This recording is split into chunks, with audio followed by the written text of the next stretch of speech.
பெரியோர்களே, சகோதர சகோதரிகளே, சிகாகோ தமிழ் சங்கத்தின் சார்பாக நடைபெறும் பொங்கல் விழா கொண்டாட்டத்தில் இன்று நடைபெறுகிறது வீரமங்கை வேலுநாச்சியார் நாடகத்திற்கு வருகை புரிந்து தாங்கள் அனைவருக்கும் பியூர தமிழ் பள்ளியின் சார்பாக எங்கள் வணக்கத்தை தெரிவித்துக் கொள்கிறோம். இது நாடகத்தின் சில வினாடிகளில் தொடங்கி இருக்கிறது.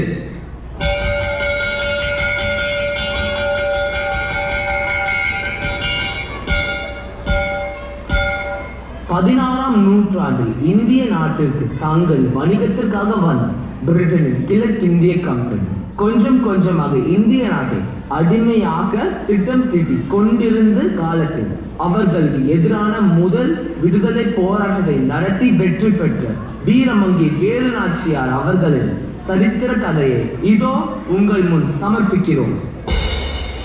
காட்சி 1. வேலுநாச்சியாரின் குழந்தை பருவம். இடம் ராமநாதபுரம் அரண்மனை. வேலுநாச்சியாரின் ஆயுத பயிற்சி நடந்து கொண்டிருக்கிறது.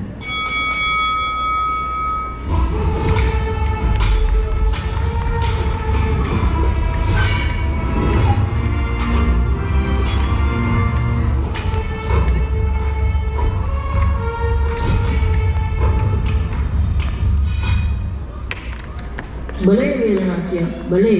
கண்ணை பறிக்கும் மின்னல் கூட உன் வாழ்வீச்சுக்கு இணையாகாது. என்ன ஒரு லாபகம்! மிக்க நன்றி தந்தையே.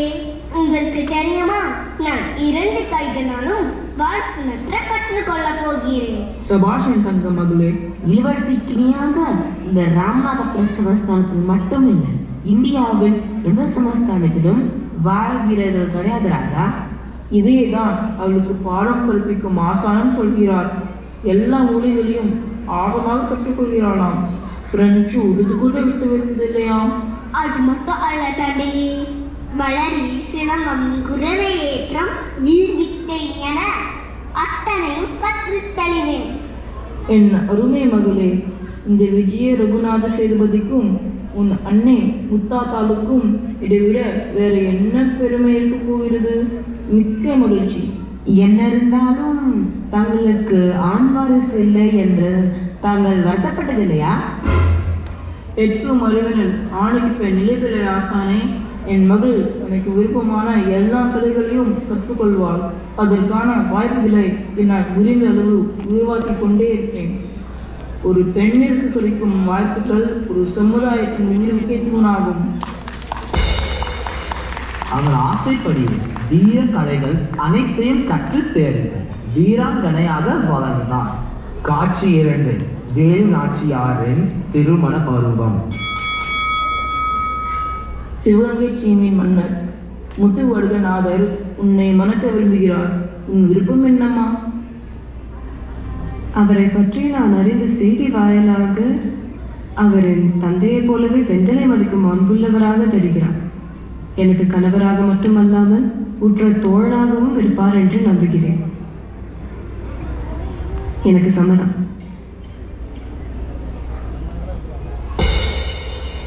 காட்சி 3. வேலுநாச்சியார் சிவகங்கை சீமையின் ராணியான பின் சில வருடங்களுக்கு பிறகு. இடம் சிவகங்கை சமஸ்தானம். ஒரு நாள் மாலை மெய்காவலர் உடையார் ராணியை தேடி வருகிறார். ராணி, ஆபத்து ஆபத்து! காளையார் கோவிலில் நடந்த போரில் பிரிட்டனிய கிழக்கிந்திய கம்பெனி ஆர்காட் நவாபுடன் சேர்ந்து சூழ்ச்சி செய்து நம் மன்னரை கொன்றுவிட்டனர். உடையார், என்ன சொல்கிறாய்? அந்த நயவஞ்சகர்களை இப்போதே என் வாளுக்கு இரையாக்குவேன். ராணி, குழந்தை வளர்ச்சி நாச்சியாருடன் நீங்கள் இப்போது இங்கிருப்பது மிகவும் ஆபத்து. உங்களைத்தான் தேடி வந்து கொண்டிருப்பார்கள். நம் மக்களையும் நம் நாடையும் திரும்ப கைப்பற்ற வேண்டும். இந்த ஆங்கிலேயர்களுக்கு புத்தி புகட்ட வேண்டும். அதற்கு உங்கள் தலைமை மிகவும் அவசியம். உடனே இங்கிருந்து சென்று விடுங்கள். வருபவர்களை நான் பார்த்துக் கொள்கிறேன். ஆம் ராணி, தங்கள் மெய்காவலர் உடையார் சொல்வதில் அர்த்தம் இருக்கிறது. பாருங்கள், போகலாம். ஊடுமீன் ஓட ஒரு மீனுக்காக காத்திருக்கும் கொக்கு போல தக்க வேலைக்காக காத்திருந்து பக்கபலமாக படைகளும் கொண்டு ஆங்கிலேயர்களுக்கு யமனாக வந்து நிற்பேன். இது என் கணவரின் வீர மரணத்தின் மீது ஆணை. காட்சி 4. வேலுநாச்சியார் காட்டில் மறைந்து வாழும் போது மைசூர் நவாப் ஹைதர் அலியை சந்திக்கிறார். இடம் மைசூர் சமஸ்தானம்.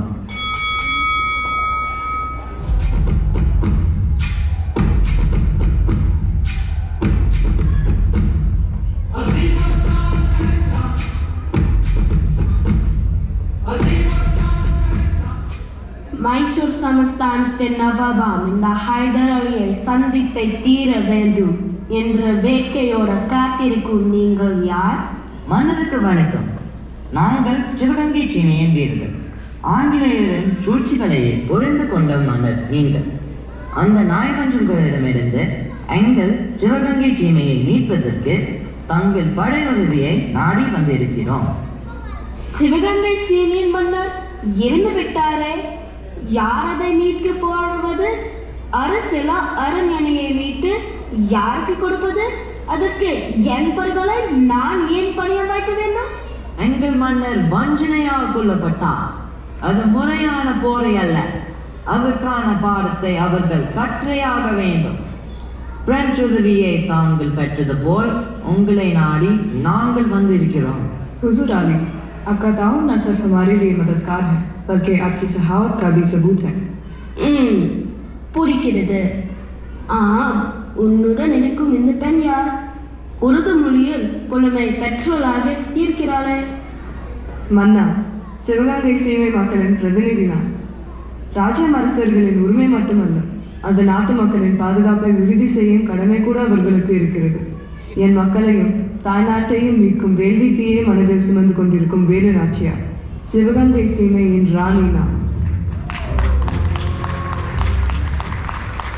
வீரப்பெண்ணே, உன் வீரமும் மன உறுதியும் என்னை மேல் செல்க வைக்கிறது. என் காலப்படைகளையும் வில் வீரர்களையும் உனக்கு பக்கபலமாக அனுப்பி வைக்கிறேன். யாருங்க? நாம் திண்டுக்கல் கோட்டையின் தளபதி செய்யத்திற்கு செய்த அனுப்புங்கள். கோட்டையிலிருந்து 5000 வீரர்கள் வேலு நாச்சியாருக்கு துணையாக போருக்கு செல்லட்டும். மிக்க நன்றி அரசே. காட்சி 5. முத்து வடிவநாதனின் போர்படை தளபதிகளான பெரிய மருது மற்றும் சின்ன மருது பாண்டியன் சிவகங்கை சீமையை மீட்கும் போராட்டத்தில் ராணி வேலுநாச்சியாருடன் தோளோடு தோள் நின்றனர். அவ்விரு மாவீரர்கள் போர் குறித்து திட்டமிட ராணி வேலுநாச்சியாரை சந்திக்கின்றனர். இடம் ராணி மறைந்து வாழும் காடு.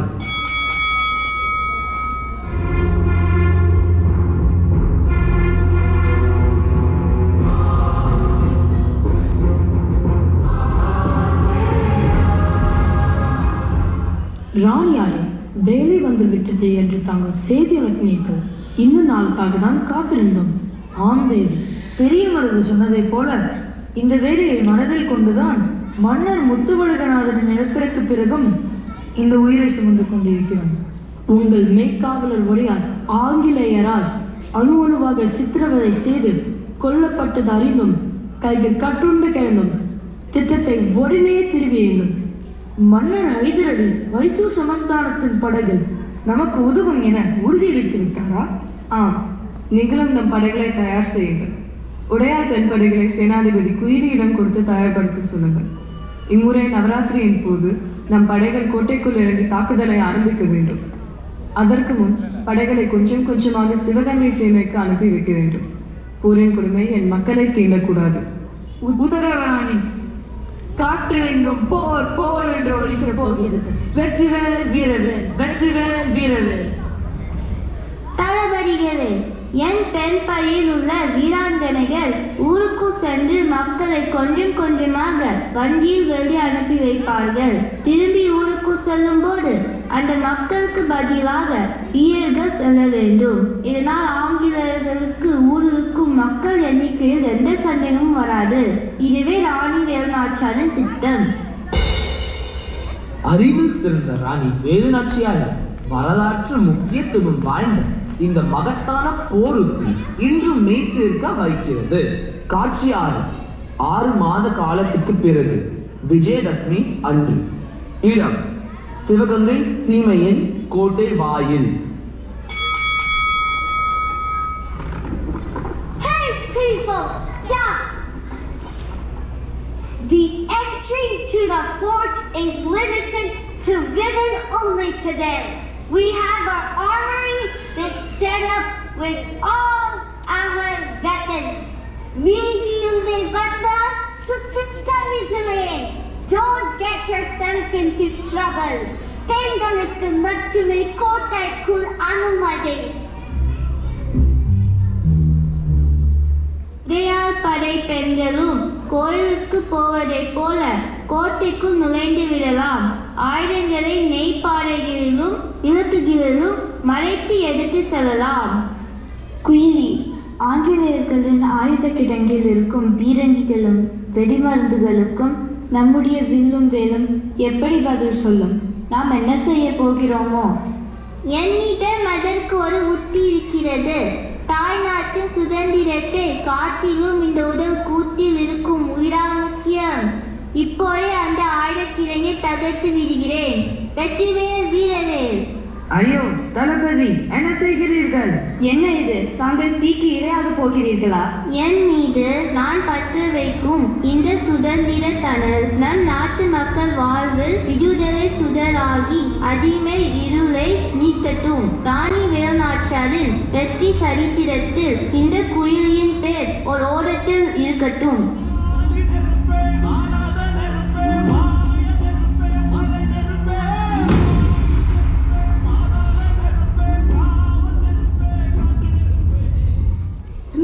Our armory has been obliterated by those traitors. Yes, now a massive army is advancing towards us to battle. What should we do? We stand firm. Long live the Queen! Hail to the Queen! காட்சி 7. குயிலியின் தியாகத்தால் ஆங்கிலேயரின் படைபலம் குறைந்தது. ராணி வேலுநாச்சியார் தன் படையுடன் முன்னேறினார்.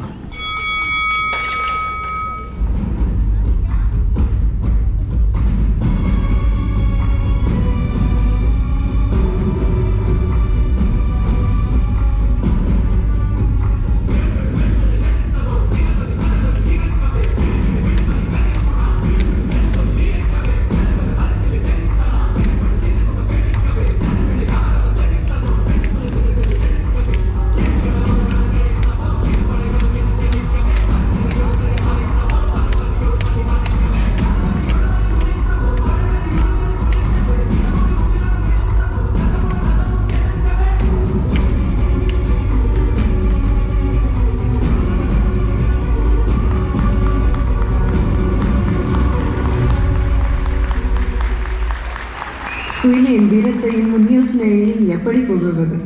வீரசொர்க்கமடைந்த அந்த வீரமங்கைக்கு இந்த போரின் வெற்றி சமர்ப்பணம்.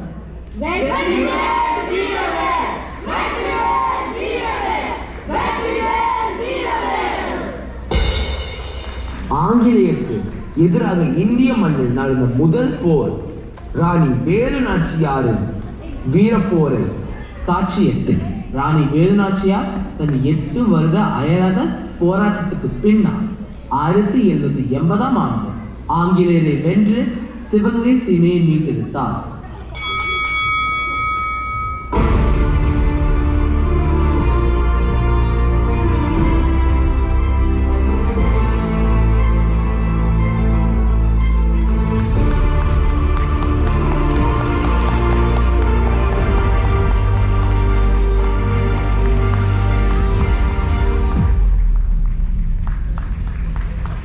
ராணி வேலுநாச்சியார் 10 ஆண்டுகள் ஆட்சிக்கு பின் ஆட்சி பொறுப்பை வெள்ளச்சி நாச்சியார் மற்றும் மருது சகோதரர்களிடம் ஒப்படைத்தார். தமிழக அரசை சிவகங்கை மாவட்டத்தில் உள்ள சூரக்குளம் கிராமத்தில் ராணி வேலுநாச்சியாருக்கும் படைத்தளபதி குயிலிக்கும் நினைவு மண்டபம் அமைத்து மரியாதை செய்து இருக்கிறது. நன்றி, வணக்கம்.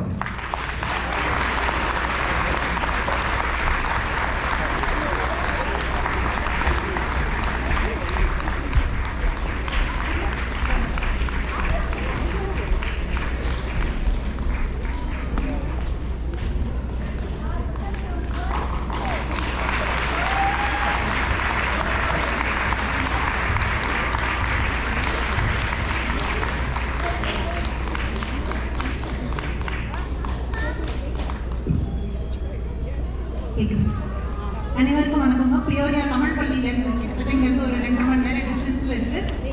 எங்கள் நாடகத்தை இயக்கி எழுதி இயக்கின கார்த்தீஸ்வரி வாலவன் தான் எங்கள் தமிழ் பள்ளியின் முன்னாள் தலைவர். எல்லாருமே நிலை 8ல் படிக்கிற மாணவர்கள்.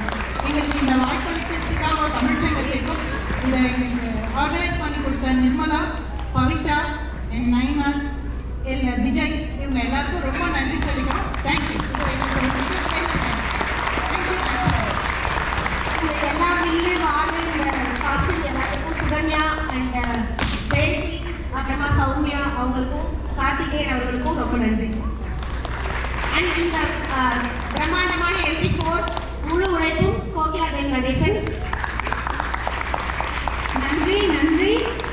ஒரு 3 மணி நேரம் இவ்வளோ பெரிய ஒரு குழுவோட இவ்வளோ எல்லாம் ரெடி பண்ணி நம்ம ட்ராவல் பண்ணி நம்ம சிகாகோ மக்களுக்காக இதை சிறப்பாக வழங்கின இந்த குழுவினருக்கு ஒரு பலத்த கரவொலி அடிக்குவாங்க. கேட்கல, சத்தம் கேட்கல. இந்த சவுண்டை பொறுத்து தான் டீ எப்போ ரெடி ஆகும் நாங்கள் சொல்ல முடியும். ஆக்சுவலி ரொம்ப நன்றி, அனைவருக்கும் நன்றி. ரொம்ப சிறப்பான ஒரு நாடகத்தை செஞ்சுருக்கீங்க. மதிய வணக்கம். தமிழ் மொழியில் அதிகம் இருப்பது அறிவியல் கருத்துக்களா, வாழ்வியல் கருத்துக்களா? பொங்கல்னாலே பட்டிமன்றம்னாலே சாலமன் பாப்பையா நமக்கு தெரியும். அவரோளவுக்கு இல்லைனாலும் ஓரளவுக்கு எனக்கு தெரிஞ்சதை வச்சு நான் இங்கே சமாளிக்க முயற்சி பண்ணுறேன். அவர்கள் தான் மன்னிச்சிருவோம். டிஸ்க்ளைமர் ஃபர்ஸ்டே சொல்லிடுறேன். அறிவியல் கருத்துக்கள் அதிகம் அப்படின்னு சொன்னதுக்காக இந்த பக்கம் 3 குழந்தைகள் இருக்காங்க. இதுங்க பாரு, ஸ்டார்டிங் கன்ஃபியூஷன் பண்ணுறாங்க. நீங்கள் தான் இந்த அறிவியல் சரிங்களா? ஆரம்பத்தில் நடுவர் கன்ஃபியூஷன் ஆயிடுச்சு. அறிவியல் கருத்துக்கள் தான் அதிகமாக இருக்குன்னு பேசுறது. இந்த பக்கம் ஒரு 3 குழந்தைகள் இருக்காங்க. வாழ்வியல் கருத்துக்கள் தான் அதிகமாக இருக்கு அப்படின்னு சண்டை போடுறதுக்கு, சரி கருத்து சொல்றதுக்கு இந்த பக்கம் ஒரு 3 குழந்தைகள் இருக்காங்க. சரிங்களா? சரி, தமிழ் மொழியில் அறிவியல் கருத்துக்கள் தான் அதிகம் அப்படின்னு பேசுறதுக்கு முதல்ல நம்ம கூப்பிட போறது ஸ்ரீ வைஷ்ணவி. சொல்லுங்க. அவையோர் அனைவரையும் வணங்கி நல்ல கருத்துக்களை ஏங்கி தமிழ் அன்னையின் மடியிலே மயங்கி என் உரையை துவங்கி பேசப் போகிறேன். தமிழ் மொழியின் வாழ்வியல் கருத்துக்கள் அதிகமா இல்ல அறிவியல் கருத்துக்கள் அதிகமா? மனித வளர்ச்சியின் முதலியல், அவன் மனிதன் வளர்ச்சிய அறிவியல். அப்படிப்பட்ட அறிவியல் கருத்துக்களே தமிழ் மொழியின் அதிகம் என்று பேச வந்துள்ளேன். திருக்குறளில் அறிவியல் கருத்துக்களே அதிகம் என்று சொன்னால் மறுக்க முடியுமா நண்பர்களே? முடியவே முடியாது. பிறக்கென்னா முற்பகல் செய்யும், தமக்கென்னா பிற்பகல் தாமே விளையும். நன்மை செய்யும் நன்மை விளையும், தீமை செய்யும் தீமை விளையும். இல்லை என்ன அறிவியல் கருத்துக்கள் பார்க்குறீங்களா? ஒவ்வொரு வினைக்கும் எதிர்வினை உண்டு. நியூட்டன் சொன்னதை என் பாட்டன் திருவள்ளுவர் அன்றே சொன்னார். நீரின்றி அமையாத உலகு, நீர் இல்லையே உலகம் இல்லை. இது அறிவியல் கருத்துதானே? அது மட்டுமா? மருந்தே என்ற அதிகாரம் மூலம் மருந்து வாக்கியரை கூறுகிறார். அதிகமான நோய்க்கு நெல்லிக்கனி கொடுத்தது இது மருத்துவர்களின் விளைவுதானே. உலகிற்கொழுகும் ஞாயிறையும் திங்களையும் கலவைகளாக்கி நமது அன்றாட வாழ்வில் அறிவியலை கண்ட மொழி. தமிழன் கொண்ட பொறியியல் அறிவே கருங்கோட்டையாம் கல்லணை என்பதை மறைக்க முடியுமா நண்பர்களே? மறுக்கவே முடியாது. மறுக்கவே மாட்டேன். கண்டிப்பாக என்னையாழ் கோலை செவ்வாய் என்றும் என்னையாழ் கோலை வெள்ளை என்றும் கூறுவதன் மூலம் தமிழ் மொழியின் அறிவியல் கருத்துக்களை அதிகம் என்று கூற முடியும். அறிவில்லாமல் உயிர்கள் இல்லை, அறிவில்லாமல் உலகம் இல்லை. ஆளுடே அறிவியல் இல்லா படும் வாழ்வியல். நன்றி, வணக்கம். இதை மீறி மறுக்க முடியுமா? என்ன நீங்க வாழ்வியல் பத்தி பேசுவீங்க, இதை மீறி பேசுவீங்களா? நீங்க அறிவியல் கருத்துக்கள் அதிகம் அப்படின்னு சொல்லி திருவள்ளுவர் ஆரம்பிச்சு அப்படியே ஒரு டால் நியூட்டன் வரைக்கும் போய் நெல்லிக்கடி கொடுத்தாங்க, பசிக்கு கொடுத்தாங்க. அதுக்கு முன்னாடி இவ்வளவு பெரிய அறிவியல் கருத்துக்கள் இருக்கு எனக்கு தெரியல. பாருங்களேன், உங்களுக்கு தெரிஞ்சிருக்கு எனக்கு தெரியல. சரி, இவ்வளவு சிறப்பா சொல்லிட்டாங்க அறிவியல் தான் அதிகம் சொல்லி. இல்ல வாழ்வியல் கருத்துக்கள் தான் அதிகமா இருக்கு அப்படின்னு சொல்றதுக்காக சுவாசிக்கா வராங்க. சொல்லுங்க. சான்றோனுக்கும் அனைவருக்கும் வணக்கம். எல்லா மொழிக்கும் இல்லாத சேவை தமிழ் மொழிக்கு உண்டு. அதனாலதான் ஆ என்றால் அம்மா, இங்கிலீஷ்ல A for apple. உணர்விலிருந்து தொடங்குவதுதான் வாவ மொழி. உணர்வுகளிலிருந்து தொடங்குவதுதான் தமிழ் மொழி. தமிழ் மொழியோட பெருமை அடையாளம் திருக்குறள். எல்லாருக்குமே அனைத்தையும் திருக்குறள் ஒரு நீதி நூல் மட்டுமில்ல, ஒரு வாழ்வியல் நூல். 2000 வருஷத்துக்கு முன்னாடி வாழ்ந்தவங்களுக்கு மட்டும் இல்லாம இன்னைக்கு இருக்கிற தலைமுறைக்கு வாழ்க்கையை சொல்லி கொடுக்கும் நூல், வாழ்வதற்கு வழி காட்டும் நூல். யாரும் ஊரே யாவரும் கேலி இருந்தே வருகிறவில் இதைவிட ஒரு யாவாயம் வாழ்வில் தத்துவத்தை பேச முடியாது. உலகத்தில் இருக்கும் மொழிகளே எல்லாருக்கும் ஏற்றவர்கள் ஆகம் என்றும் பூர்வம் என்றும் வாழ்வில் சொன்ன மொழி தமிழ் மொழி. அதனால தமிழ் மொழியில வாழ்வில் கருத்துக்களே அதிகம். எனக்கு பேச வாய்ப்பு தந்ததுக்கு நன்றி, வணக்கம்.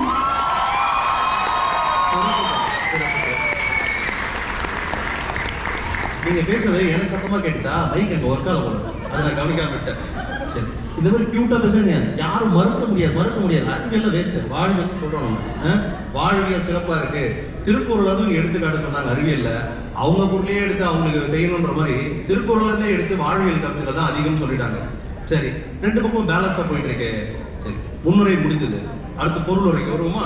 அடுத்து அக்ஷத் அவரு அறிவியல் கருத்துக்கள் தான் அதிகம் பேசுவார். சொல்லுங்க அக்ஷத்.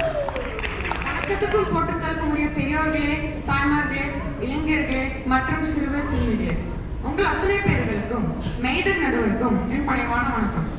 அகத்தியர் தொட்டிலிட்ட தொல்காப்பியன் தாளாட்ட, கம்பன் சீராட்ட, மூவேந்தன் பாராட்ட, வான்மறை வள்ளுவனின் கண்ணீர் தமிழில் அறிவியல் கருத்துக்களை விஞ்சியுள்ளது என்பதுதான் என்னுடைய கருத்து. நம்ம வாழ்க்கை முறை வேறுபட்டுக்கிட்டே இருக்கும், அதே மாதிரி தான் அறிவியலும். ஆனால் அறிவியல் வளர்ச்சியோட முன்னேற்றம் எப்படி இருக்குன்னு சரியா சொல்ல முடியாது. நம்ம தமிழ் மொழியில அறிவியல் பற்றி பல வியப்பூட்டும் கருத்துக்கள் இருக்கு. உதாரணமாக தி வேர்ல்ட்ஸ் ஸ்பின்ஸ்டார்ம் படிச்சிருக்கிறோம். இதை 12ஆம் நூற்றாண்டுல நிக்கலஸ் காப்பர்னிக்கஸ் சொன்னாரு. அதையே நம்ம திருவள்ளுவர் சுழன்றும் என்பதன் உலகம், அதாவது உலகம் சொல்லிடுதுன்னு 1ஆம் நூற்றாண்டே சொல்லியிருக்காரு. உங்க எல்லாருக்கும் ஒரு கேள்வி கேட்கிறேன். யாருமே ஓட்டா வண்டி ஓடுமா? அப்புறம் யாருமே ஓட்டா வண்டி விண்வெளிக்கு போகுமா? போகும்னு இப்ப சொல்லுவீங்க. டெஸ்லா கார் இருக்கு, சேட்டலைட்ஸ் நிறைய விண்வெளிக்கு போயிருக்கு. இந்த ஓட்டுநர்ல வானூர்தி அறிவியல்ல எவ்வளவு பெரிய வளர்ச்சி. புறநானூர்ல வளவன் ஏவா வானூர்தின்னு குறிப்பிருக்கு. இன்னும் பல வான்வெளி பயணம் குறித்து மணிமேகலை, சீவக சிந்தாமணி, கம்பராமாயணம் மற்றும் பல தமிழ் நூல்களை கருத்துக்கள் இருக்கு. இதை பார்த்து உலகத்தில் இருக்கிற பல விண்வெளி ஆராய்ச்சியாளர்கள் மிகுந்த ஆச்சரியத்தோடையும் கொஞ்சம் பொறாமையோடையும் தமிழ்களை பார்க்கறாங்க. தமிழ் என்று சொல்லடா, என்று இல்லடா, இந்த பெருமை உண்டு. ஐயோ பாவம், இங்க தவறான கண்ணோட்டத்துல வந்திருக்காங்க. உலகில் உள்ள 7000 மொழிகள்ல உள்ள 6 மொழிகள் ஒன்றான தமிழ் விஞ்சி இருப்பது அறிவியலே என கூறி அனைவருக்கும் பொங்கல் தின வாழ்த்துக்கள் சொல்லி எனக்கு அளித்த வாய்ப்புக்கு நன்றி கூறி விடைபெறுகிறேன். நன்றி, வணக்கம். அறிவியல் கருத்துக்கள் அதே தெரியல. அறிவியல் ஆரம்பிச்சாலே எல்லாம் திருவள்ளுவர் ஆரம்பிச்சு அப்படியே ஒரு சயின்டிஸ்டுக்கு போயிருங்க. நிக்கலஸ் கோப்பர்னிக்கஸ் வரைக்கும் சிறப்பாக சொன்னாரு. கோள்கள் பத்தி சொன்னாரு. ஆளே இல்லாம வானூர்தி எப்படி போகும் கேள்வி கேட்டு அதுல அடுத்த பேர் ஆப்போக்கு தெரியாம நானும் போகுமே அப்படின்னு சொல்லிட்டேன். உங்களை மாதிரி கடைசியில் பார்த்தா இப்ப போகும்னு சொல்லுவீங்க. அப்பெல்லாம் தெரியாதுல்ல, 3000 வருஷத்துக்கு முன்னாடி போகும் நம்ம மக்கள் சொல்லியிருக்காங்க அப்படின்னு எடுத்துக்காட்டோட சொன்னாரு, பாடலோட சொன்னாரு. சிறப்பான கருத்துக்கள் அக்ஷர். அடுத்து இல்ல இவ்வளவு சொன்னாலும் நாங்கள் ஒத்துக்க மாட்டோம், வாழ்வியல் தான் சண்டை சேரும் வந்தாச்சு, சேர முடிவு பண்ணிட்டோம். சாதாரண நீங்க சொல்லுங்க, வாழ்வியல் கருத்துக்கள் தான் அதிகம் சொல்லி. சபையில் அமர்ந்திருக்கும் அனைவருக்கும் என் முதற்கண் வணக்கத்தை தெரிவித்துக் கொள்கிறேன்.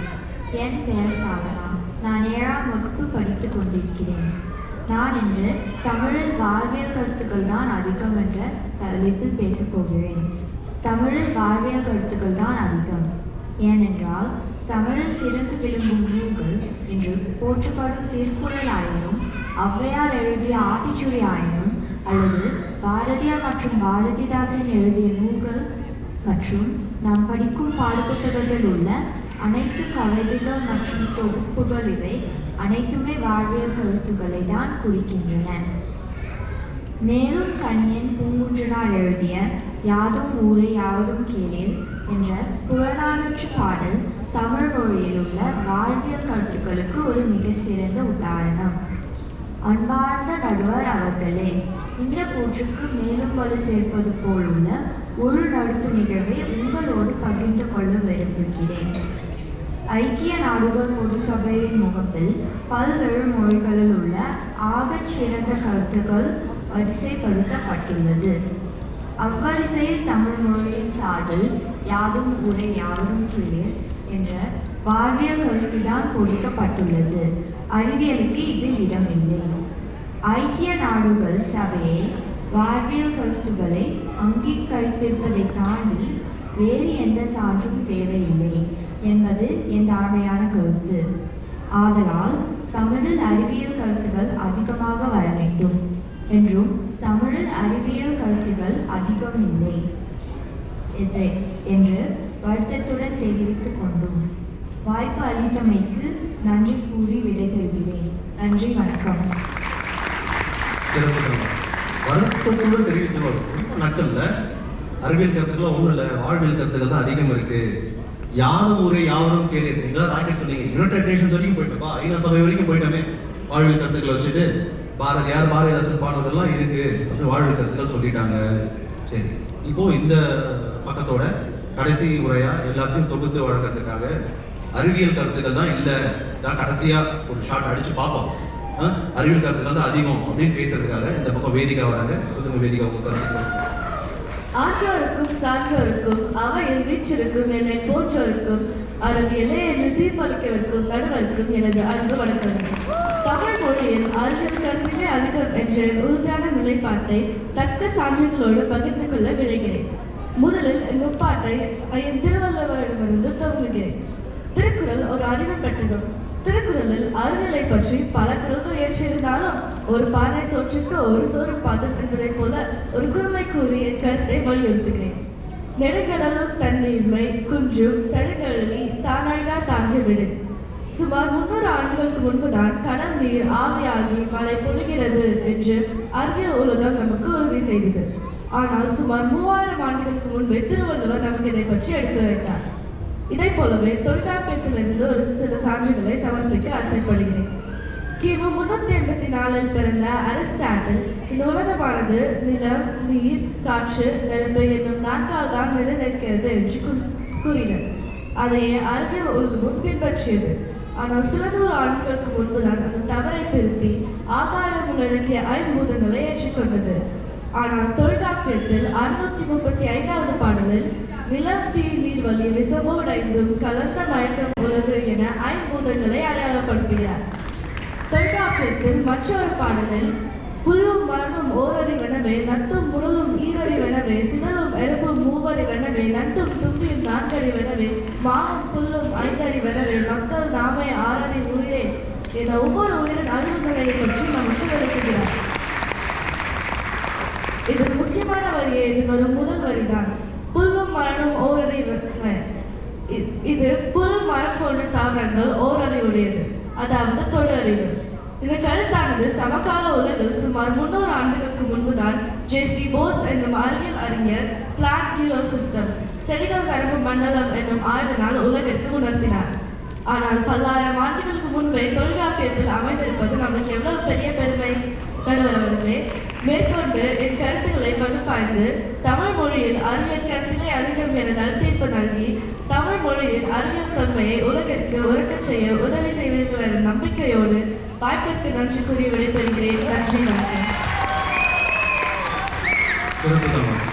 கடல் நீர் ஆவியாதல் ஆரம்பிச்சு பஞ்சபூதங்கள் முதற்கொண்டு நான் முதல்ல சொல்லியிருக்காங்க. அரிஸ்டாட்டிலே 4 பூதம் தான் சொன்னாங்க. எங்க வீட்டம்மா கேட்டீங்கன்னா வீட்டில் 6 பூதம் இருக்குன்னு சொல்லுவாங்க. வேற விஷயம். ஓரறிவு, தொடு அறிவு, இது எல்லாமே இருக்கு. ஜே.சி. போஸ்லேருந்து அவங்க சொன்ன கருத்துக்கள் எல்லாமே 3000 வருஷத்துக்கு முன்னாடி நம்ம நூல்களில் இருக்கு. தொல்காப்பியத்தை ஆரம்பிச்சு தொடுவரை வரைக்கும் சிறப்பாக சொன்னாங்க. என்ன பண்ணீங்க, அறிவியல் கருத்துக்களே இல்லைன்ற மாதிரி பேசிட்டீங்க. இவ்வளோ இருக்காமே. எனக்கு இப்போ தெரியுது 326வது பாட்டம் சொன்னாங்கல்ல. சரி, 660 நான் கணக்கில் கொஞ்சம் வீக்கு, அது எல்லாருக்கும் தெரிஞ்சு போச்சு. சரி, வாழ்வியல் கருத்துக்கள் தான் அதிகம் அப்படின்னு சொல்லி முடிவாக தொகுத்து வழங்குறதுக்காக இப்போ திரிக்ஷா வராங்க. நீங்கள் சொல்லுங்க. வணக்கம், என் பேர் திரிக்ஷா தியாகராஜன். தமிழ் மொழியில் வாழ்வியல் கருத்துக்களே அதிகம். நம்ம பிள்ளைங்களை விடுமுறை நாட்கள் இருந்தாலுமே தமிழ் பள்ளிக்கு அனுப்புகிறோம். எதுக்காக? அறிவியல் கற்றுக்கிறதுக்கா இல்லை மொழி வழியாக வாழ்வியல் கற்றுக்கிறதுக்கா? இன்னும் நிறைய பேர் இருக்கீங்க. நீங்கள் தமிழ் மொழியில் மட்டுமே அறிவியல் கற்றுக்கிட்டு இங்கே வேலை செய்கிறீங்கன்னா கை தூக்குங்க. நடுவே நீங்கள் என்ன பாருங்க, யாருமே கை தூக்கல. ஆமாம்ல, ஏன் யாரும் கை தூக்கல? நான் இங்கிலீஷ் மீடியம் எனக்கு தெரியல. தமிழ் மொழி கற்றுட்டு அறிவியல்லாம் கை தூக்கணுமா? இல்லைம்மா, நீங்களே தூக்கலையாம்மா? அறிவியல் பேசுகிறீங்களே கை தூக்கல, யாரும் இல்லையாம்மா? ஔவையார் சொல்கிற ஆத்திச்சூடியில் என்ன சொல்கிறாங்க?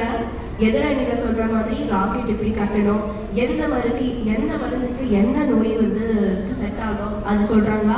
இல்லை, கிடையாது. என்ன சொல்கிறாங்க? அறம் செய்ய விரும்பு, ஆறுவது சினம், இயல்வது கருவில் என்று வாழ்வியல் பற்றி தான் சொல்லிட்டு இருக்காங்க. இதே மாதிரி தான் ஒரு அழகான திருக்குறள் திருவள்ளுவர் சொல்லியிருக்காங்க. என்ன திருக்குறள் சொல்லியிருக்காங்க? கற்க கசடர கற்பவை கற்றபின் நிற்க அதற்கு தக. இதே மாதிரி தான் கவிஞர் பொற்கொடியும் சொல்லியிருக்காங்க. கற்க வேண்டும், தாய்மொழியில் கற்க வேண்டும், நிற்க வேண்டும், கற்ற வழிவே நிற்க வேண்டும். நம்ம நடக்கிற பாதையில ஒரு பள்ளம் வந்தா அதை எப்படி தாண்டனோட்டு அறிவியல் தான் காமிக்கும். ஆனா அந்த பாதையை நல்ல பாதையா கெட்ட பாதையாட்டு தேர்ந்தெடுக்கிறது வாழ்வியல். அது சொல்லிக் கொடுக்கிறது தமிழ் என்று கூறி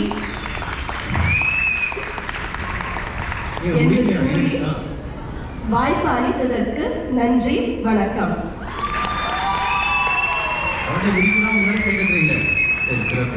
பயங்கரமான சேலஞ்ச் பண்ணிட்டாங்க. தமிழ் மொழியிலிருந்து அறிவியல் தெரிஞ்சுட்டு யாராவது வந்திருக்கீங்களா? யாருமே கை தூக்கல, அறிவியல் டீம் உட்பட. சரி, ஆரம் செய்ய விரும்பு, கற்க கசடர எச்ச எல்லா பாட்டும் சொன்னாங்க. சரி, இவ்வளோ வாழ்வியல் கருத்துக்கள் இருக்கு அப்படின்னு சொல்லி சிறப்பாக சொன்னாங்க. 6 குழந்தைகளும் சிறப்பாக பேசினாங்க, பார்த்தோம். சரி, இப்போ நம்ம தீர்ப்பு நேரத்துக்கு போகிறதுக்கு முன்னாடி ஒரு வேண்டுகோள். தீர்ப்பு பேசி முடிச்சதுக்கப்புறம் இந்த நாட்டாம தீர்ப்பை மாற்று அப்படின்னு இந்த காந்தி காலத்து காமெடியெல்லாம் பண்ணாமல் ஓரமாக போய் குழி தூண்டி அந்த காமெடியெல்லாம் புதைச்சிட்டு வந்துருங்க. நம்ம தீர்ப்புக்கு போயிடுவோம். சரி, இது சாட் அப்படி இங்கே வரலங்க. நான் ப்ராக்டிஸ் பண்ணும்போது ஏன் நோட் வச்சிருக்கேன்னு பார்க்குறீங்களா? குழந்தைங்களாம் மனப்படம் பண்ணிட்டாங்க. குழந்தைங்க ப்ராக்டிஸ் பண்ண அளவுக்கு நடுவர் ப்ராக்டிஸ் பண்ணல, மன்னிச்சிருங்க. சரி, அறிவியல் கருத்துக்கள் பற்றி வருவோம். சரி, நமக்கு தெரிஞ்சு பண்டைய கால தமிழ் மக்களோட வாழ்க்கை வந்து வாழ்க்கை நெறிமுறைகள் எல்லாமே நூல்கள் இருக்குன்னு நமக்கு தெரியும். அது இயற்கையோட இணைந்த வாழ்வு, அதில் செடி கொடிகள் பற்றிய ஆய்வு, மருத்துவம் பற்றிய ஆய்வு, வானியல் பற்றிய ஆய்வு எல்லாமே இருக்கு. நம்ம ஆய்வக நிலங்கள், அதற்கான மரங்கள், செடி கொடிகள் இதெல்லாமே கூட தாவரவியல் விலங்கியல் பற்றி அறிவு நம்ம அந்த காலத்தில் இருந்திருக்கு. அதுக்கான கருத்துக்கள் தமிழ் மொழியில் இருந்திருக்குன்றதுக்கு இதெல்லாம் சான்று. இதை விட சில நூல்களில் பார்த்தீங்கன்னா தலைவனை பிரிந்த தலைவி, உடல் மெலிந்து உண்ணாமல் வெளுத்து காணப்படும் பசலை நோய் பற்றி சொல்லியிருக்காங்க. அனீமியா நோய் இப்போ சொல்றோம். இது அத்தனை வருஷத்துக்கு முன்னாடியே நம்ம தமிழ் நூல்களில் இருந்திருக்கு. சரி, இது மட்டும் தானா அப்படின்னா அந்த காலத்தில் வந்து நோய் தீர்க்கும் அறிஞரை கேட்டுங்க, மருத்துவம் படித்த மக்களை அல்ல, நோய் தீர்க்கும் அறிஞரை மருத்துவர் என்றும் நோய் தீர்க்கும் பொருளை மருந்து என்றும் கூறும் பழக்கம் நம்ம தமிழ் நூல்களில் இருந்திருக்கு. அப்படிப்பட்ட ஒரு மருத்துவ புலவர் தான் புலவர் தாமோதரனார். இவர் தான் பிற்காலத்தில் வந்து திருவள்ளுவரோட திருக்குறளை பற்றி திருவள்ளுவர் பாமாலைன்னு புகழ்ந்து நூல் எழுதியிருக்காரு. சரி, இது மட்டும் தானா அப்படின்னா நம்ம நூல்களோட பேர்லேயே இருக்கு. ஏழாதி, 14 கீழ்கணக்கு, சிறு பஞ்சமூலம், சிறுவை கூட்டல் பஞ்சம் கூட்டம் மூலம் 5 பேர்களாலான ஒரு மருந்து. ஏலத்தை முதல் பொருட்களாக கொண்டு ஏலம், சுக்கு, மிளகு, பிப்பிள் இது போன்ற பொருட்களை கொண்டு உருவாக்கிய மருந்து. இந்த மாதிரி நூல்களோட பேரே மருந்து இருந்திருக்கு. இதெல்லாம் அறிவியல் தானே, கெமிஸ்ட்ரி தானே.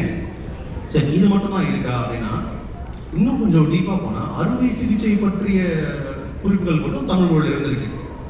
ஏன்னா அந்த காலத்தில் போர் இருந்திருக்கு, அடிபட்டிருக்காங்க, அதில் அடிபட்டால் பஞ்சு வச்சு கட்டணும், அறுவை சிகிச்சை பண்ணணும், இது எல்லாமே அந்த காலத்தில் இருந்திருக்கு. அதுக்கு ஒரு பாட்டாக பார்த்தீங்கன்னா குருதியோட்டி கதுவாய் போகிய துதிவாய் அகமோடு பஞ்சியும் கலையா புன்னர்னு ஒரு புறநானூற்று பாடலே இருக்கு.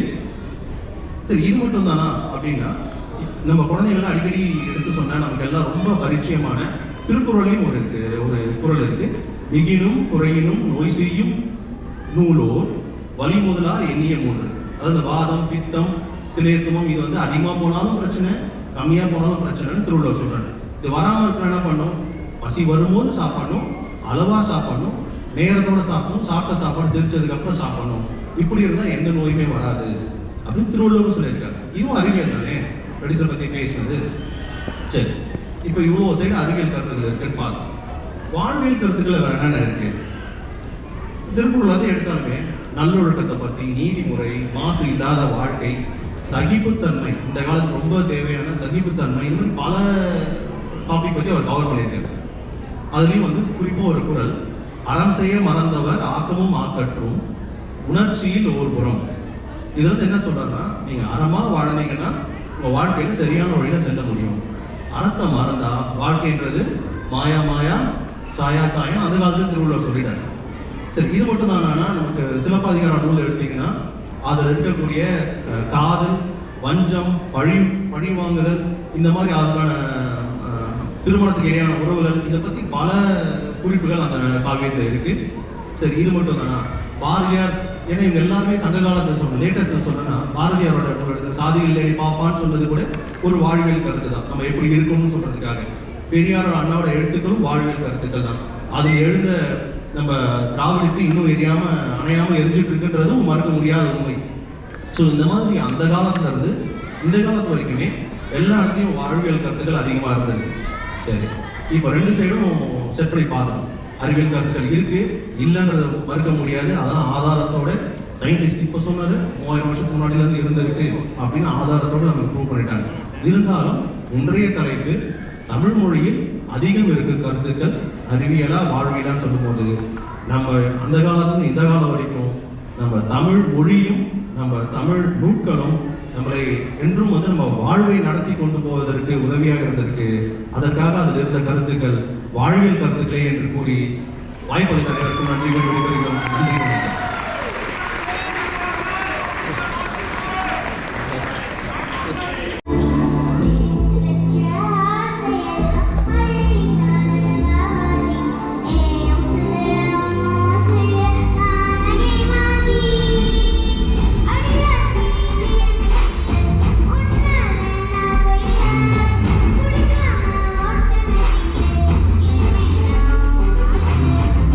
Yeah.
Super job. எனக்கு இந்த ஒரு நிமிஷங்க பாருங்க, சுத்தமா லிரிக்ஸ் பார்க்கவே இல்லை, அப்படியே பாடிட்டாங்க அவங்க.